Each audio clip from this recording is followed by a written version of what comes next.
Kalau Tugu Garuda ini bisa bicara, dia pasti menyimpan cerita yang hampir dilupakan banyak orang. Di Jalan Budi Utomo, Kelurahan Siumbut-Umbut, Kecamatan Kisaran Timur, ada sebuah persimpangan yang setiap hari kita lewati.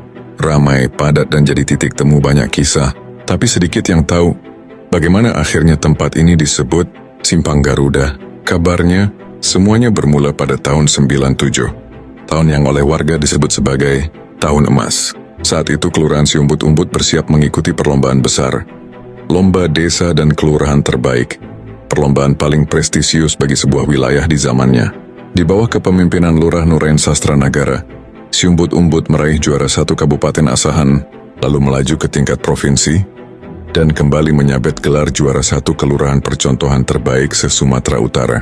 Prestasi yang membuat nama Siumbut-Umbut berdiri di puncak kebanggaan. Di balik semua itu ada sosok yang jarang disebut, Pak Suyatno, seorang tokoh masyarakat, seniman dan pembuat dekorasi pada masa itu. Dalam persiapan lomba, sentuhan seni beliau sangat berpengaruh pada penataan dan keindahan lingkungan. Dekorasi, estetika dan kerapian wilayah, semua menjadi nilai plus saat penilaian.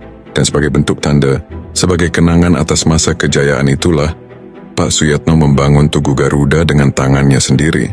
Tugu itu berdiri sebagai simbol kemenangan, kebanggaan, dan identitas warga. Lama-kelamaan Tugu itu menjadi penanda tempat. Orang-orang mulai bilang, jumpa di situ aja, di Simpang Garuda. Dan 5 tahun kemudian, tepatnya tahun 2002, dedikasi itu akhirnya terbayar. Pak Suyatno diangkat menjadi kepala lingkungan oleh Bupati almarhum Risudin. Sebuah penghargaan atas kerja keras dan pengabdiannya. Kini, setiap kali kita melintas di Simpang Garuda, kita tidak hanya melihat sebuah tugu, kita sedang melewati sebuah cerita, jejak kejayaan yang hampir terlupakan. Kalau kamu punya cerita, kenangan, atau versi lain tentang Simpang Garuda, coba tulis di komentar. Siapa tahu cerita kalian jadi video berikutnya. Terima kasih sudah menonton video ini. Sampai jumpa di video kami selanjutnya.